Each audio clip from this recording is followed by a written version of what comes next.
ఇది ఎక్కడి రాజకీయం అని చెప్పేసి మేము ప్రశ్నిస్తూ ఉన్నాం. ఈరోజు ఒక్క వైఎస్ఆర్సీపీ పార్టీకి సంబంధించినటువంటి అఫీషియల్ అకౌంట్స్లో ఎక్కడా కూడా తెలుగుదేశం పార్టీని నిందించలా, లేకపోతే కూటమి ప్రభుత్వాన్ని నిందించలా. కానీ ఎప్పుడైతే వీళ్ళు అత్యుత్సాహం ప్రదర్శించి ఈ రకంగా నెపం నెట్టడానికి ప్రయత్నం చేస్తున్నారో, ఒక్కటంటే దాని తర్వాత జరిగినటువంటి అంశాలను ఒక్కొక్కటిగా మేము తెలుసుకుంటున్న ప్రయత్నం చేస్తూ ఉన్నాము. మాకు చాలా అనుమానాలు ఉన్నాయి.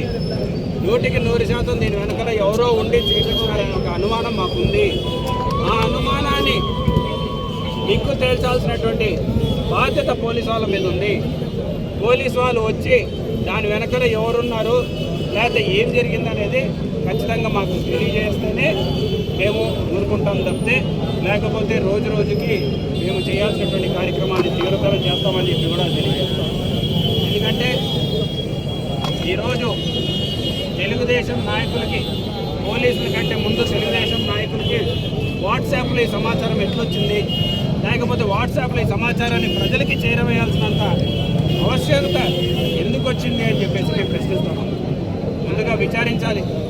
ఎందుకంటే ఈరోజు మొదటిసారి కాదు రాజశేఖర రెడ్డి గారి పేరు చెరిపేయాలని చెప్పేసి ప్రయత్నం చేయడం. అధికారంలోకి వచ్చిన వెంటనే ఎన్నో సంవత్సరాలుగా పేదవాళ్ళు పెళ్లిళ్ళు చేసుకుంటున్నటువంటి కళ్యాణ మండపం, వైఎస్ఆర్ కళ్యాణ మండపం అని చెప్పేసి ఆ రోజు నిర్మించినటువంటి కళ్యాణ మండపం, శిల్పమోహన్ రెడ్డి గారు మా నాన్నగారు నిర్మించినటువంటి కళ్యాణ మండపాన్ని కూడా ఈ ప్రభుత్వం వచ్చిన వెంటనే లాక్కొని వైఎస్ఆర్ గారి పేరుని ఆ రోజు చెరిపేయడం జరిగింది. ఈరోజు వైఎస్ఆర్ గారి విగ్రహం మీద దాడి చేయడం జరిగింది. దీన్ని ఏ రకంగా మేము ఆలోచించాలి, ఏ రకంగా కాబట్టి పోలీసు వాళ్ళని కూడా ఒకరికి సర్టిఫికేట్ ఇచ్చే ముందు, ఒకరు ఒక పార్టీకి సంబంధించిన వ్యక్తి అని చెప్పే ముందుకు మీరు ఎటువంటి విచారణ చేసినారని చెప్పేసి మేము అడుగుతా ఉన్నాం. ఈరోజు మీరు ఏం విచారణ జరిపినారని చెప్పేసి వైసీపీ అని చెప్పినారు. ఈరోజు మేము చూపిస్తూ ఉన్నాం. జనసేన పార్టీకి సంబంధించినటువంటి డిప్యూటీ సీఎం గారు బర్త్డే నాడు విషెస్ చెప్పినాడు. ఎవరి పార్టీ అని చెప్పి విషెస్ చెప్పినాడు అని చెప్పి అడుగుతా ఉన్నాం. లేకపోతే మంత్రి గారి కుమారుడితోటి చక్కర్లు కొడుతున్నటువంటి ఫోటోలు చూపించినాం. ఆ పార్టీకి సంబంధించిన వ్యక్తి అని చెప్పేసి మీరు విచారణ జరిపినారని చెప్పి మేము పోలీసు వాళ్ళని అడుగుతాం. ఏ రకంగా మీరు వైసీపీ నాయకుడు అని చెప్పేసి ముద్రేస్తారు?